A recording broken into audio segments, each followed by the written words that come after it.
નમો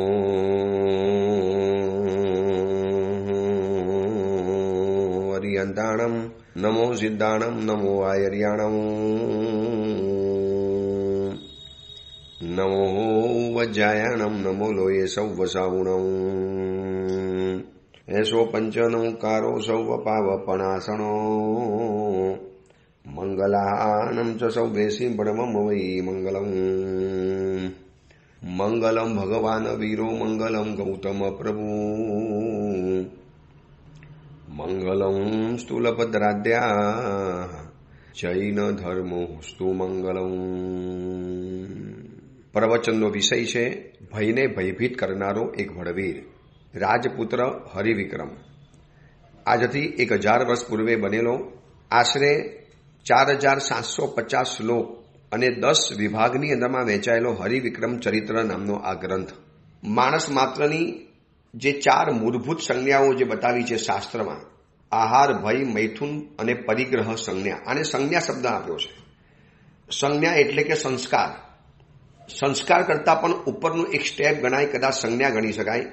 તો આ સંજ્ઞા એવી છે કે જે માણસના સ્વભાવની અંદરમાં આવી ગઈ હોય, આત્માના પ્રદેશે પ્રદેશની અંદરમાં જેની અસર ઊભી થઈ જાય એને કહેવાય છે સંજ્ઞા. આમ આત્માને કોઈ ભય નથી, આત્મા નિર્ભય છે. આત્માનો મૂળભૂત સ્વભાવ નિર્ભયતાનો છે. મોક્ષની અંદરમાં કોઈ જાતનો ભય જ નથી. એટલા માટે આપણે બોલીએ છીએ ને, અભય દયાણમ. પરમાત્મા અભયને આપનારા છે.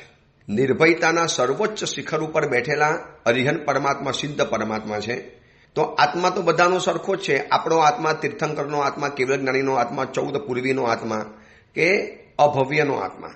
પરંતુ એ આત્મા ઉપર આવા પ્રકારની સંજ્ઞાઓ ક્યારે લાગી ગઈ? તો કે તેવા પ્રકારનું વાતાવરણ, તેવા પ્રકારનો સ્વભાવ, તેવા પ્રકારની વારંવાર વિચારણા એ સંસ્કાર અને સંજ્ઞા બની ગઈ. સતત ને સતત ભયની વચની અંદરમાં રહે છે, એટલે ભય સંજ્ઞાની અંદરમાં આવી જાય. મેં તમને વચ્ચે એકવાર બતાવ્યું હતું કે શરીરથી કદાવર એવું ભૂંડ, સાવ દુબલા પતલા કૂતરાથી પણ ભાગે છે, ડરે છે. કારણ કે ભય સંજ્ઞા, ભયની ગ્રંથિ, ભયની એક ગાંઠ એના મગજની અંદરમાં ફીટ બેસી ગઈ. એટલે એને એમ જ લાગે કે હું નબળો છું, હું નકામો છું, મારામાં તાકાત નથી, મારામાં અશક્તિ છે. આ એક મનની અંદરમાં રહી ગયેલી ભયની સંજ્ઞા. મેં હમણાં એક પુસ્તકમાં સરસ મજાની વાત વાંચી કે એક પોપટને લોખંડના પાંજરાની અંદરમાં 3 વર્ષ સુધી પૂરી રાખ્યો. બહુ ધ્યાનથી સમજવા જેવી વાત છે. એક પોપટને લોખંડના પાંજરામાં 3 વર્ષ પૂરી રાખ્યો. પછી એ પોપટને મીણના પાંજરામાં મૂક્યો. મીણ આવે ને, મીણબત્તીમાં જે મીણ આવે છે, વેક્સ કહેવાય, એના પિંજરમાં મૂક્યો. સેમ લોખંડ જેવું પિંજરું લાગે. 3 વર્ષ સુધી લોખંડના પિંજરાની અંદરમાં રહ્યો. વારંવાર ચાંચ મારીને લોખંડના પિંજરાને તોડવાની કોશિશ કરી. 3 વર્ષ સુધી લગાતાર આ કોશિશ કરવાના કારણે એના મનની અંદરમાં હવે એવા સંસ્કાર, એવી સંજ્ઞા પેદા થઈ ગઈ કે આ તો તૂટે જ નહીં, આ તો તૂટે જ નહીં, આ તો તૂટી જ ન શકે. હવે પ્રયોગ કરવા ખાતર એને મીણના પાંજરામાં, વેક્સના પાંજરામાં મૂકવાની અંદરમાં આવ્યો. જો એને ચાંચ મારી હોત ને તો એક ચાંચ મારી ન મારી અને આખા મીણનું પાંજરાના સરિયા બધા તૂટી જવાના હતા. પરંતુ કમનસીબી એવી છે કે 3 વર્ષ લોખંડના પાંજરાની અંદરમાં રહ્યા પછી એટલી બધી સંજ્ઞા મજબૂત બની ગઈ કે હવે આ તો તૂટે જ નહીં. એટલે પોપટે કોશિશ જ ન કરી કે આ તો તૂટી જ ન શકે. 3 વર્ષથી તોડતો આવ્યો છું, 3 વર્ષથી તોડી છે અને હવે શું તૂટવાની હતી? એટલે મીણના પાંજરાની અંદરમાં મૂકી દીધા પછી પણ પોપટે એમ જ માન્યું કે આ તૂટી ન શકે. એમ ઘણી વ્યક્તિઓ આવા પોતાના મનની સાથે માની લીધું કે આપણાથી તો ઉદ્ધાન થાય જ નહીં, આપણું તો કામ જ નહીં, આપણે તો કરી જ ન શકીએ, આપણી તો કોઈ હેસિયત જ નથી, આપણી કોઈ તાકાત જ નથી. હવે સંસારના કેટલાક ક્ષેત્રોની અંદરમાં નિષ્ફળ જાય એટલે કે બધી જ બાબતોમાં નિષ્ફળ જાય એવું નથી હોઈ શકતું. 12મી ફેલ હોય એવી વ્યક્તિ ક્રિકેટની અંદરમાં હોશિયાર બની શકે છે. ક્રિકેટની અંદરમાં ફેલ હોય એવી વ્યક્તિ ફૂટબોલની અંદરમાં આગળ વધી શકે છે. અને ફૂટબોલની અંદરમાં ફેલ જાય તો બીજી કોઈ રમત ગમતની અંદરમાં એ વ્યક્તિ નંબર 1 બની શકે છે. દરેક વ્યક્તિની સ્કિલ અલગ હોય, એની પ્રતિભા અલગ હોય. એટલે આપણી વાત એ છે કે 3 વર્ષ સુધી પોપટ લોખંડના પાંજરાની અંદરમાં રહ્યો, એવો ટેવાઈ ગયો. એના મનની અંદરમાં એવી ગાઢ સંસ્કાર અને સંજ્ઞા કે અસર ઊભી થઈ ગઈ કે આ તો તૂટી જ ન શકે. હવે મીણના પાંજરામાં મૂક્યા પછી પણ એ તોડવાની કોશિશ નથી કરતો. બસ આ જ વાત છે. આપણી સાથે કેટલાક પરિબળોએ, કેટલીક ચીજોએ આપણી મનની અંદરમાં એવી એક સંજ્ઞા ઘુસાડી દીધી, એવો એક ફોબિયા ઘુસાડી દીધો, એવી એક ગાંઠ મરાવી દીધી કે આપણું તો કામ જ નહીં, આપણી તો થઈ જ ન શકે. આજે હું ઘણા લોકોને કહું કે આવી જાઓ સંયમ જીવનમાં. પરમાત્મા મહાવીરનો આ સરસ મજાનો માર્ગ છે, મુનિ જીવન છે. આવો પવિત્રતમ જીવન. શક્તિશાળી બન્યા પછી તમે પણ સમાજ કલ્યાણમાં સંઘના ઉપકારી બનશો, સંઘને ઉપયોગી બનશો. એટલે શું કે આપણું તો કામ જ નહીં સાહેબ સંયમ જીવનમાં. અમે કઈ દીક્ષા લઈ શકવાના હતા. આ શું થયું ખબર છે? મીણના પાંજરાની અંદરમાં પૂરાયેલા પોપટ જેવી હાલત છે. તોડી શકે છે, પણ તોડવાનું સામર્થ્ય એની પાસે હોવા છતાં પણ અંદરમાં બેઠેલી ભય સંજ્ઞા એને તોડવા નથી દેતી. કેટલી સાયકોલોજીકલ આ વાત છે. એટલે આ ભયે આપણી સાથે આવા ઘણા પ્રસંગોની અંદરમાં આવું જ આપણી સાથે કર્યું છે. આપણે કરી શકીએ છીએ, કરવા માટે આપણે એબલ છીએ, સમર્થ છીએ, સક્ષમ છીએ, શક્તિશાળી છીએ, છતાં પણ મારાથી ન થાય. બસ આવી એક સંજ્ઞા ઘૂસી ગઈ. બસ સંજ્ઞા એટલે કેવી સંજ્ઞા કે મીણના પાંજરાની અંદરમાં પૂરાયેલો પોપટ. આપણું તો કામ નહીં. હું અત્યારે જેટલા લોકોને પણ કહું છું ને કે આ વખતે આવો એક નવો અનુભવ થશે ઉપધાન કરવાની અંદરમાં. મહાવીરે ધામની અંદરમાં 24 એપ્રિલથી સરસ મજાનું ઉપધાનનું આયોજન છે. તમારે આખા પૂરા પરિવાર સાથે તમે તમારા દીકરા દીકરીઓને મોકલો, તમારા સગા સંબંધી, તમારા માસા માસી, તમારા આજુબાજુનું જેટલું પણ સર્કલ છે, આખા વિશ્વની અંદરમાં જ્યાંથી પણ એને આવવો આવી શકાય છે. કોઈ ઉંમરનો બાદ નથી, કોઈ વય મર્યાદા નથી. હા, સાવ નાનકડા બાળકોને કદાચ એકવાર મળવું પડે, એને એકવાર ઇન્ટરવ્યુ લીધા પછી ખબર પડે. બાકી 10, 12, 15 વર્ષના દીકરાઓ તો એમ પણ આવી શકે, દીકરીઓ પણ આવી શકે. સાધ્વીજી ભગવાન પણ છે. અમારા સંસારી માતા સાધ્વીજી ભગવાન, નિરાગ રસાસીજી મારા સાહેબ, સંસારી બેન સાધ્વીજી ભગવંતો, પરાગ રસાસીજી, શાસન રસાસીજી, આ બધાની શુભ નિશ્રામાં પૂજ્યપાદ આચાર્ય ભગવાન વરબુદ્ધિ સુરેશ્વરજી મારા સાહેબ, અમે અને બાકી બધા મુનિવરો, આ બધાની નિશ્રામાં સુંદર રીતે ગરમીને તો છોડી દો, ગરમીનું ફેક્ટર વિચારો જ નહીં. ગરમીની જવાબદારી અમારી મતલબ પરમાત્માની. અરે આરાધનાની ગરમી એવી પેદા થશે, એવો ઉલ્લાસ પેદા થશે કે ભર બપોરના તડકામાં જઈને બેસવાનું મન થશે. ચલો આતાપના લેવી છે, કર્મનો ક્ષય કરવો છે. અને હું તો ઘણાને કહું છું કે શિયાળા કરતા ઉનાળાના ઉપધાનની અંદરમાં કર્મ ક્ષય વધુ થાય. શિયાળામાં તો કદાચ પાણીની તરસ પણ ન લાગે એટલી, શિયાળામાં તો કદાચ એટલી ભૂખ પણ ન લાગે. પણ ઉનાળાનો આખો સમય અલગ છે. એમાં વધુને વધુ કર્મ નિજરા થાય, વધુને વધુ કર્મનો ક્ષય થઈ શકે છે. તો આવો મોકો મળ્યો છે, સુંદર મજાનો અવસર છે. હજી પણ ચાન્સ છે, ફોર્મ ભરી લો. 24 એપ્રિલ વૈશાખ સુદ આઠમ એ દિવસથી આ ઉપધાનની શુભ શરૂઆત થવાની. હજી પણ મન આગળ પાછળ થતું હોય, વિચારતું હોય તો આ ભયને ફગાવી લો. આવું જ છે. પોપટ 3 વર્ષ લોખંડના પાંજરાની અંદરમાં રહ્યો એટલે ભય સંજ્ઞા એવી ઘૂસી ગઈ છે કે હવે મીણના પાંજરાને પણ તોડવાની કોશિશ નથી કરતો. જે તૂટી શકતું હતું, એ બંધનમાંથી મુક્ત થઈ શકતો હતો પોપટ, પણ ન થયો. બસ આપણી પણ આ જ હાલત છે. અને આ કથામાં પણ આપણે પોપટની વાત સુધી જ પહોંચ્યા છીએ. કથાની અંદરમાં ત્યાં સુધી પહોંચ્યા. એ જંગલની અંદરમાં જય નામના કેવળજ્ઞાની મુનિવર હરિવિક્રમ રાજા અને ભુવન સુંદરી રાણીની સમક્ષ સુરસેન રાજાનું ચરિત્રનું જે વર્ણન કરે છે, એની જે સ્ટોરી અને કથા બતાવે છે, એમાં વીરસેન એનો પુત્ર છે. અને પુત્ર વીરસેન જ્યારે જંગલની અંદરમાં પહોંચ્યો છે, જંગલની અંદરમાં એને સરસ મજાનો ટાપુ સરોવર જોયું, સરોવરમાં ટાપુ જોયો. ટાપુના મધ્ય ભાગની અંદરમાં પરમાત્મા શાંતિનાથનું જિનાલય અને સુંદર એવો મહેલ. આ બધું જોયા પછી એના મનની અંદરમાં આશ્ચર્ય છવાઈ ગયું કે આવા ભર અઘોર નિર્જન જંગલની અંદરમાં એક પરમાત્માનું જિનાલય કેવી રીતે આવે, આવો મહેલ કેવી રીતે આવે, જ્યાં માનવને જવા આવવાની કોઈ જગ્યા જ નથી, જ્યાં ચાલવાનો કોઈ રસ્તો જ નથી. તો અહીંયા બનાવવાનું કારણ શું? કોણે આ બનાવ્યું હશે? એ કુતબલની અંદરમાં એને મુનિવરને પૂછ્યું. જે ચારણ મુનિવર હતા, આકાશમાંથી અવતરેલા જે બંને ચારણ મુનિવર શાંતિનાથ પરમાત્મા દર્શન કરવા માટે આવેલા. અને મુનિવરને જ્યારે પૂછ્યા કરીને મુનિવરે કીધું કે આની એક સરસ મજાની નિર્માણ કથા છે, આની ઉત્પત્તિની એક ભવ્ય સ્ટોરી છે, એક જબરજસ્ત એની પાછળનો ઇતિહાસ છુપાયેલો છે, જાણો. અને કહેતા કહે છે કે આ અઘોર જંગલની અંદરમાં એક વિદ્યા નામનું જંગલ હતું. એ વિદ્યા અટવીની અંદરમાં એક પોપટનો પરિવાર રહેતો હતો. એમાં રાજસુખ 2 ભાઈઓ, પોપટના 2 ભાઈઓ હતા. અને આ બાજુ એ જંગલની અંદરમાં એક ભીલ આવી ચડ્યો, શિકારી આવી ચડ્યો, પારધી આવી ચડ્યો, એક હન્ટર. એને આવીને એના માતા પિતા જ્યારે દાણા લેવા માટે ગયા હતા, હજી જેની પાંખ પૂરી નથી આવી એવા બંને પોપટને એને ઝડપી લીધા, જારમાં ફસાવી અને પોતાના ગામની અંદરમાં આવી ગયો અને વેચવા માટે મૂક્યા. અને ત્યાંથી એક ભદ્ર નામના શેઠ, બહુ સ્વભાવના ભદ્ર ભોરા, એ શેઠે જ્યારે આ બંને પોપટને જોયું કે આ તો રાજસુખ પોપટ છે. આ દુનિયાના પોપટ કરતા આ પોપટ અલગ હોય. આપણે અત્યારે જે પોપટ જોઈએ છીએ ને એ પોપટ તો બધા કેવા છે? સામાન્ય પોપટ હોય. રાજસુખ પોપટ એવા છે કે માનવ માત્રની બધી જ નકલ કરી શકે. ગાવું, બોલવું, નૃત્ય કરવું, એવા પ્રકારની તમારી સાથે વાતોચીતો કરે. જેમ આજે જેમિની કેવું છે, જેમિની છે, ચેટ જીપીટી છે કે બીજા પણ જે આવા બધા આવે છે ટૂલ્સ, એ બધું કેવું માણસ સાથે વાતચીત કરે. આપણે જે બોલીએ આપણને સવાલ જવાબ કરે. હકીકતમાં કોઈ માનવ નથી, આ બધા એઆઈ દ્વારા બનેલા છે. તો બસ એના જેવા આ રાજસુખ છે. તમારી સાથે કલાકોના કલાકો વાતોચીતો કરે, તમને ગીતો સંભળાવી શકે, તમારે એને એક વખત શીખવાડી દેવાનું, બધું જ એ પ્રમાણે કરી શકે. આવા પ્રકારના બંને પોપટોને જોયા પછી એને સવા લાખ રૂપિયાનું મૂલ્ય આપીને ખરીદી લીધા. શેઠને બહુ ગમ્યા, પોતાના ઘરની અંદરમાં લઈ આવ્યો. અને શેઠનો પરિવાર સજ્જન હતો, સારો હતો, એટલે સુભાષિત, શ્લોક, સરસ મજાના કવિતાઓ, ગીતો, સારા શબ્દો, આવકારના શબ્દો, આ બધા જ એને પોતાના ઘરની અંદરમાં પોપટને ખુલ્લા મૂક્યા. પોપટને સરસ મજાનું જમવાનું આપે. ઘરમાં જેટલા પણ મહેમાનો આવે બધાનું મનોરંજન કરે. મહેમાન ઘરમાં આવે એટલે પધારો પધારો, સુસ્વાગતમ, આપ અમારા ઘરે પધાર્યા, અમારું અહોભાગ્ય, અમારું ધન્ય ભાગ્ય. સંન્યાસીઓ કે સાધુ સંતો ઘરમાં પગલાં કરવા માટે આવે, ભિક્ષા માટે આવે, પધારો, આ ભિક્ષાનો અમને લાભ આપ્યો, સરસ મજાનું આવું લાભ આપ્યો, આ વારંવાર લાભ આપતા રહેજો. સેમ માણસની જેમ બોલી શકે.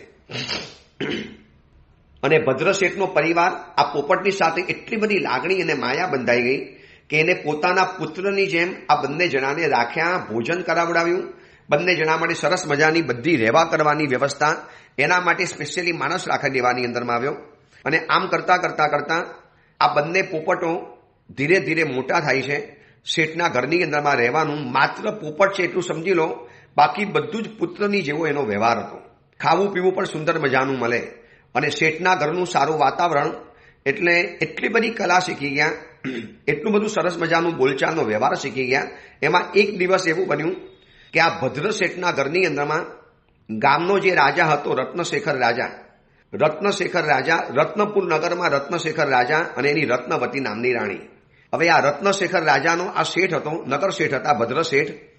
એટલે રાજાને અચાનક કંઈક કામ પડ્યું, એટલે એના ઘરમાં પોતાના રાજપુરુષને મોકલ્યા કે જાઓ આટલી સાઇન કરી આવો કે આટલું સહી સિક્કા કરી આવો.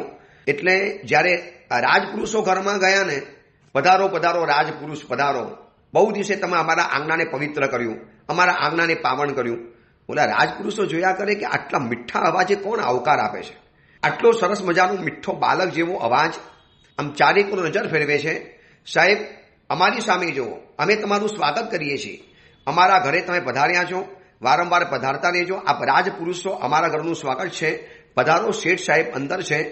ઓલો માણસ તો જોઈને આભો બની ગયો, પાગલ જેવો થઈ ગયો. યાર, આના ઘરની અંદરમાં આવા પોપટ આવું માણસ જેવો આવકાર આપે?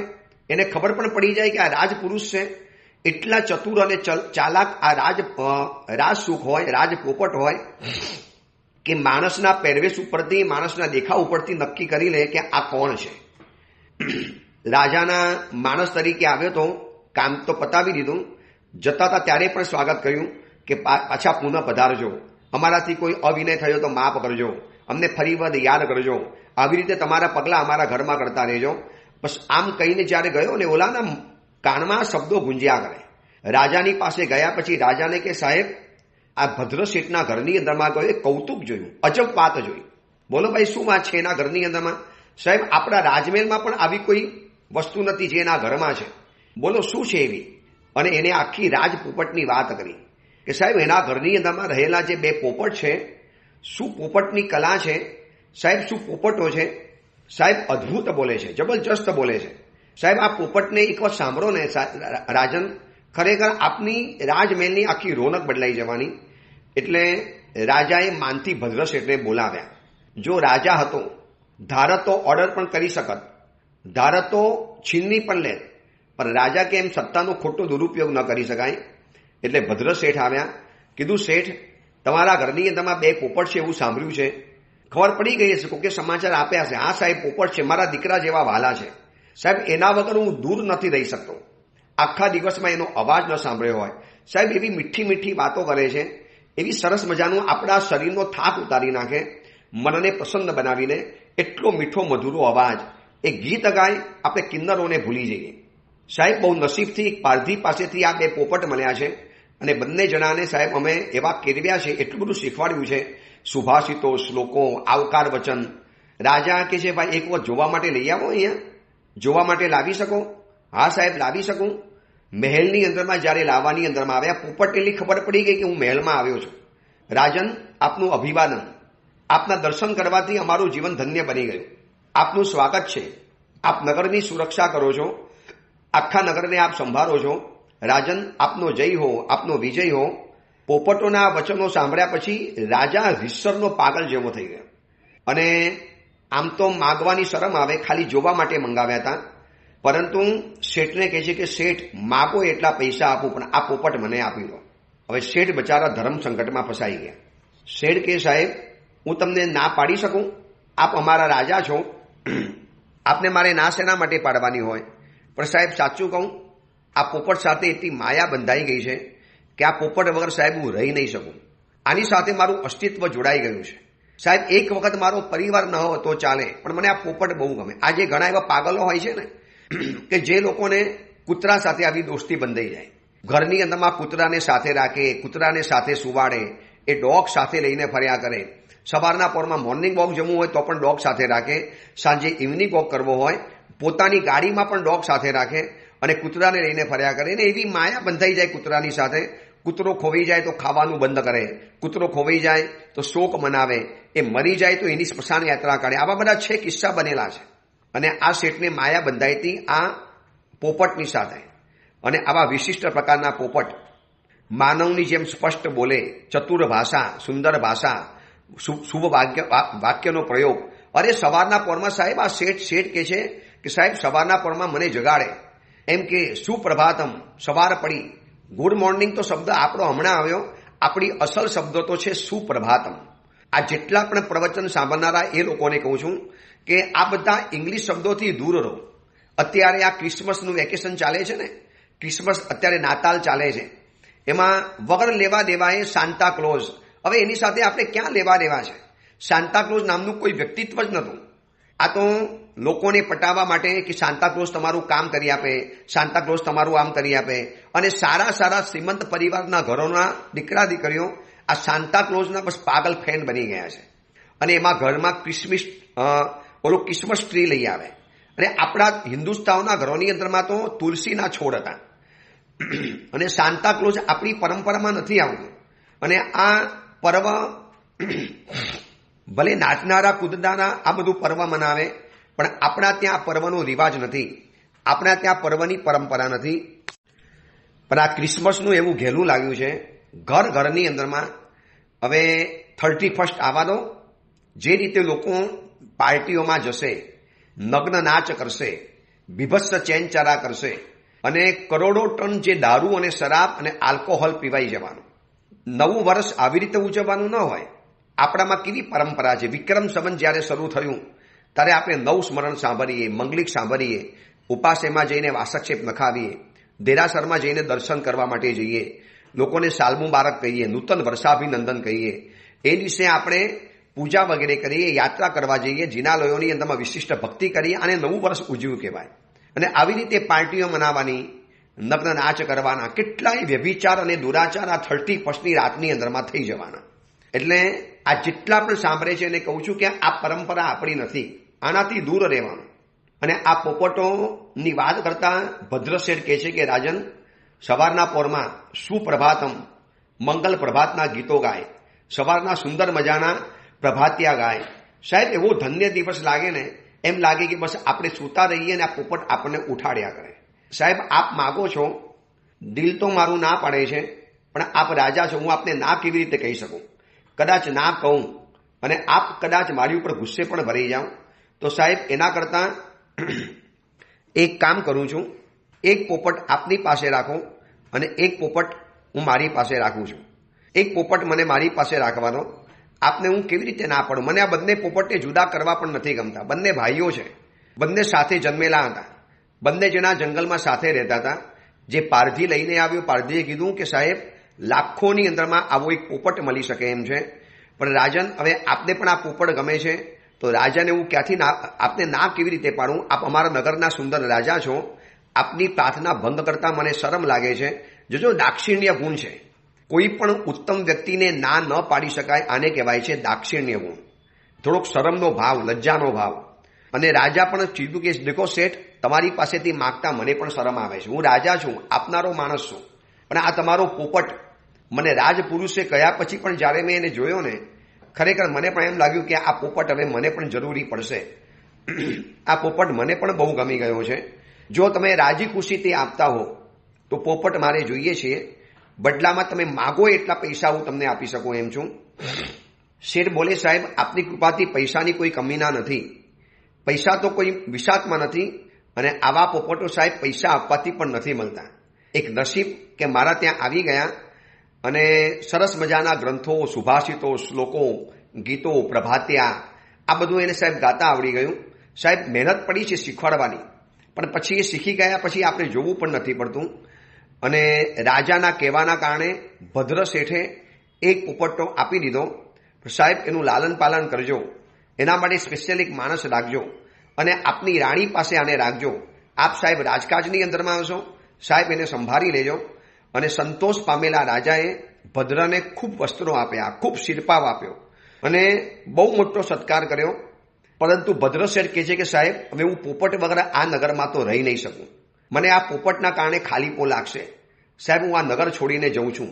વિચારી લેજો કે તિર્યંચના ભલે આ પોપટ હતા, એ કોઈક ભવની અંદરમાં થયેલું કોઈ કર્મ એના કારણે રાજસુક બન્યા, રાજ પોપટ બન્યા, રાજવંશના પોપટને ત્યાં જન્મ્યા.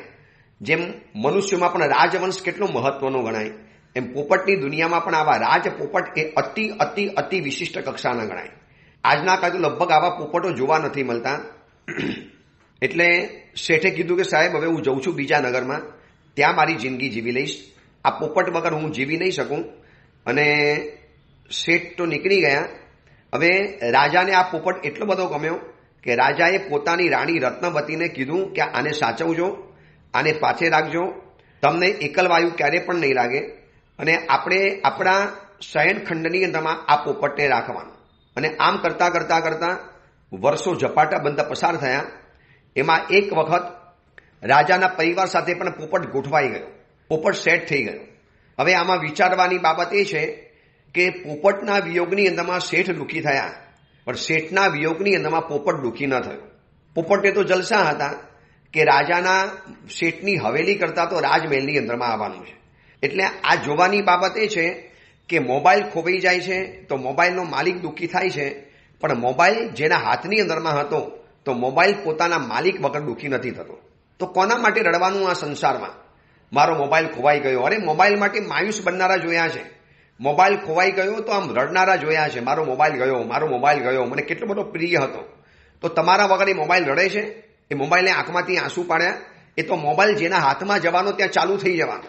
હવે આવો ચાલુ મોબાઈલ કે જેના હાથની અંદરમાં જાય ત્યાં ચાલુ થઈ જાય, જેના હાથની અંદરમાં જાય ત્યાં ચાલુ પડી જાય, તો એવા મોબાઈલ માટે શેના માટે રડવાનું? એટલે ગુજરાતી કવિએ સરસ મજાની કવિતા બનાવી છે, ઓ હૃદય તે ભલા કેવો ફસાવ્યો છે મને, જે નથી બન્યા મારા એનો બનાવ્યો છે મને. જે મારા જિંદગીમાં ક્યારે પણ નથી બન્યા, તમે મને એનો બનાવી નાખ્યો. આ સંસારમાં ગાડી માટે, સ્કૂટર માટે, મોબાઈલ માટે કે બીજી કોઈ પણ એસેસરીઝ માટે, બીજી કોઈ વસ્તુઓ માટે રડનારા માણસોને એટલું કહેવાનું કે જે વસ્તુને તમારા આંસુની કિંમત નથી અને જે વસ્તુ તમારા માટે રડી નથી શકતી કે હસી નથી શકતી, એના માટે તમે આટલા બધા વિયોગમાં દુઃખી બની જાઓ, આટલા બધું તમારે એના માટે લેવાઈ જવાનું. આ યોગ્ય નથી, આ સારું પણ નથી લાગતું. જોજો શેઠ વગર પોપટ ટેવાઈ ગયા, પણ પોપટ વગર શેઠને ન રહેવાયું તો ભદ્ર શેઠ નગર છોડીને ચાલી ગયા કે અહીંયા રોજ રાજમહેલમાં આવીશ પોપટને જોવાના, અને આ પોપટ હવે મારા હતા બીજાના થઈ ગયા, એ મારાથી નહીં જોઈ શકાય. અને પોપટ હવે મને પિતા કે શેઠ તરીકે નહીં બોલાવે, મારાથી નહીં જોયું જાય. શેઠ તો ગામ છોડીને નીકળી ગયા અને આ પોપટ રત્નવતી રાણીની સાથે, રાણીએ તો ઓર વધારે કલાઓ શીખવાડી, ઓર વધારે સારું શીખવાડ્યું. અને રાજા તો એવો પાગલ બની ગયો આ પોપટોની પાછળ. એમાં વર્ષ 2 વર્ષ 3 વર્ષ પૂરા થયા અને નગરની અંદરમાં એક દિવસ મોહ મલ્લ નામના મુનિ ભગવાન પધાર્યા. મોહની સામે જેમને મલ્લ જેવું કામ કર્યું છે એવા મોહ મલ્લ મુનિવર એ નગરની અંદરમાં પધાર્યા. આખું નગર વંદન કરવા માટે ગયો. આ બાજુ સમાચાર મળ્યા રાજાને, તો રાજા પોતે પણ વંદન કરવા માટે જવાની તૈયારી કરે છે. આ કથા મને તમને સમજાવે છે કે જૂના સમયની અંદરમાં જેવી ખબર પડે કે નગરમાં કોઈ ગુરુ ભગવાન પધાર્યા છે એટલે રાજા, નગરશેઠ, મંત્રી, સેનાપતિ, નગરજનો, પ્રજાજનો બધા જ સમય કાઢીને ગુરુ ભગવંતને વંદન કરવા જતા હતા. આપણને સમય કેટલો ગુરુ ભગવંતને વંદન કરવાનો? જો રાજાને સમય મળતો હોય, મંત્રી અને સેનાપતિને સમય મળતો હોય, તો આપણને સમય ન મળે ગુરુને વંદન કરવાનો. ચોમાસાના 4 મહિના ગુરુ ભગવાન પધાર્યા છે, એટલીસ્ટ પ્રવચનમાં જવું જોઈએ. કાંઈ ન થાય તો છેલ્લે એક વખત તો દિવસમાં વંદન કરવા જવું છે. મારા બાળકોને મોકલું, ગુરુદેવની પાસે આશીર્વાદ લેવા માટે મોકલું. ગુરુ વંદનની પરંપરા લગભગ ધીરે ધીરે ઓછી થતી જાય છે. દેરાસરની અંદરમાં જનારા માણસો વધુ જોવા માટે મળશે, પણ ઉપાસેમાં ગુરુ ભગવંતને વંદન કરવા સાધુ સાધ્વીજી ભગવાન આવ્યા છે તો વંદન કરી ગોચી પાણીની વિનંતી કરવાની. આ વિવેક હવે ધીરે ધીરે ઘટતો જાય છે અને જૂના કાળની અંદરમાં આ સખત નિયમ હતો કે ગુરુ ભગવાન નગરમાં પધારે એટલે વંદન કરવા અવશ્ય મેવ જાય. રાજા, રાણી, પરિવાર, સેવક સેવિકાઓ, દાસ દાસીઓ જ્યારે જતા હતા ને, એટલે રાજા જ્યારે નીકળે છે ત્યારે પોપટ કહે છે કે સાહેબ અમને નહીં લઈ જાઓ, અમને પણ વંદન કરવા છે ગુરુ ભગવંતને. અને રાજા તો આભો બની ગયો. અચ્છા તમારે આવવું છે સાહેબ, કેમ નહીં આવવાનું? આપ જાઓ છો તો અમારે નહીં આવવાનું, અમે પણ વંદન કરીને ધન્ય બનીશું એ મોહમલ્લ મુનિવરને. અને રાજા પૂછે કે આને આટલી પણ ખબર પડી જાય? આ રાજ પોપટ એવા છે કે વાતોચીતો ઉપરથી એ લોકો ખબર પડી જાય કે અત્યારે શું ચાલે છે ઘરમાં અને નગરની અંદરમાં. રાજાએ કીધું ચલો પધારો ખુશીથી. રાજાએ પોતાની સાથે હાથીની અંબાડી સાથે અંબાડીમાં પોપટને ગોઠવ્યા અને પોતે સાથે ચાલે છે. આ બાજુ પોપટ પણ વંદન કરવા ચાલ્યો, રાજા પણ ચાલ્યા, બધા નગરજનો પણ ચાલ્યા અને ગુરુ ભગવંતને વંદન કરે છે. હાથી ઉપરથી ઉતર્યા, ગુરુ ભગવાનને વંદન કર્યા, રાજાએ આશીર્વાદ લીધા. અને આ બાજુ પોપટ પણ કહે છે કે મોહમલ્લ મુનિવર, મારા પણ આપને મથેન વંદામી, મારા પણ આપને વંદન હોજો. મથેન વંદામી શબ્દ એને ક્યાંકથી સાંભળ્યો હશે સભાની અંદરમાં અને એને આવડી ગયો. અને ઘણી વખત આપણા સાવક સાવિકાઓને મથેન વંદામી શબ્દ નથી આવડતો. રસ્તામાં જતા આવતા ગુરુ ભગવાન દેખાય તો મથેન વંદામી કહેવું જોઈએ. આવું કદાચ હજી ઘણાને પણ નથી આવડતું. અને આ પોપટને ગુરુવંદન કરતા આવી ગયું. જોયું કોઈ ગુરુવંદન કરે છે, કોઈ મથેન વંદામી બોલે છે. અને મહાત્માએ પણ જોયું કે આ અલગ જાતના પોપટો છે. અને રાજાની બાજુમાં બેસીને બરોબર મુનિ ભગવતની આખી દેશના સાંભળે છે. મુનિ ભગવતની આખી દેશના સાંભળી. મુનિ ભગવંતે દેશનાની અંદરમાં એ જ વાત બતાવી કે માનુભાવ, આપણે આ 4 ગતિના સંસારની અંદરમાં વિધ ભવોની અંદરમાં પરિભ્રમણ કરતા કરતા કરતા આપણે આ ભવની અંદરમાં આવ્યા. કોઈ વિશિષ્ટ પુણ્યોદયે માનવનો ભવ મળ્યો, પંચેન્દ્રિય શરીર મળ્યું, માનવનો અવતાર મળ્યો, થોડી ઘણી આપણને સમજણ મળી, વિવેક મળ્યો, થોડો ઘણો સદગુણનો વૈભવ આપણી પાસે આવ્યો. હવે આ ભવની અંદરમાં જો સાવધાન નહીં રહીએ તો વળી પાછી આપણી તિર્યંજ ગતિની અંદરમાં જવું પડશે. તિર્યંજ ગતિની તકલીફ, તિર્યંજ ગતિની પરાધીનતા, તિર્યંજ ગતિના દુઃખો, તિર્યંજ ગતિની અજ્ઞાનતા, તિર્યંજ ગતિની દુર્દશાની આ બધી જ્યારે મહાત્માએ વાતો બતાવી, સરસ મજાની એક પ્રહોરની ધર્મ દેશના ચાલી અને એકદમ વિનયપૂર્વક આ પોપટ દેશના સાંભળે છે. પોપટોએ દેશના સાંભળી અને દેશના જેવી પરિપૂર્ણ થઈ. હવે ઊભા થવાનો વારો થાય છે. ત્યાં પોપટ હાથ જોડીને કહે છે કે ગુરુદેવ, મારે આપને કંઈક પૂછવું છે, પૂછી શકું? મારે આપને કંઈક પૂછવું છે. અને આખી ધર્મસભા સન્ન બની ગઈ કે આ પોપટને શું પૂછવું હશે, શું એના મનની ઈચ્છા હશે, શું કહેવા માટે માગે છે. અને પોપટે જે વાત રજૂ કરી છે ને એ તો હું તમને આવતીકાલે બતાવીશ. પણ પ્રત્યેક શાવક શાવિકાના મનમાં પણ જે સવાલ પેદા ન થાય, કદાચ ઘણીવાર નથી થતો, એ સવાલ આ પોપટોના મનની અંદરમાં થયો. કેવા રાજ સુખ છે, કેવા વિશિષ્ટ જાતના પોપટો છે, એમની પાસે કેટલો વિશિષ્ટ જાતનો એક વિનય અને બહુમાન ભાવ છે. એમને જ્યારે આ મુનિ ભગવંતને સવાલ પૂછ્યો અને મુનિ ભગવંતે એનો જે જવાબ આપ્યો છે અને એના દ્વારા એમનું જે કલ્યાણ સર્જાયું છે, આ સવાલ કદાચ ન પૂછ્યો હોત તો કદાચ આ પોપટનું કલ્યાણ ન થાત. પણ બહુ મજાની આ કથા છે, અદ્ભુત આ કથા છે. ખાસ કહું છું કે તમારા બાલક બાલિકાઓને આ કથા સંભળાવજો. કેટલી અદ્ભુત આ કથા છે. આવા વેકેશનનો અત્યારે સમય છે, ક્રિસમસ વેકેશનનું સમય ચાલે છે, નાતાલનું વેકેશન છે, ઘરમાં બાળકો ટીવી જોવે, બીજું બધું કરે, એના કરતાં આખી આ કથા બતાવો. ખાલી આટલો પાર્ટ કે જંગલની અંદરમાં આવા પોપટો હતા અને પોપટો કેવી રીતે પહોંચ્યા અને ક્યાં પહોંચ્યા, એ ગ્રસાર શૈલીમાં કહેશો. દીકરા દીકરીઓ ભાગી ભાગીને સાંભળવા માટે આવશે કે મમ્મી હવે આગળ કોને, દાદી હવે આગળ શું થયું, એ બે પોપટોએ શું કર્યું. હવે આપણે પણ આવતીકાલે જોઈશું કે આ પોપટોએ શું સવાલ પૂછ્યો અને એ સવાલની પૂછતાની સાથે એ લોકોનું ભવિષ્ય કેવું સુંદર નક્કી થઈ ગયું, એની વાત આપણે આવતીકાલે કરીશું. એ જ મંગલ કામના મંગલ ભાવના. જીનાગના વિરુદ્ધ કાંઈ પણ બોલાયું હોય તો મિચ્છામી દુક્કડમ.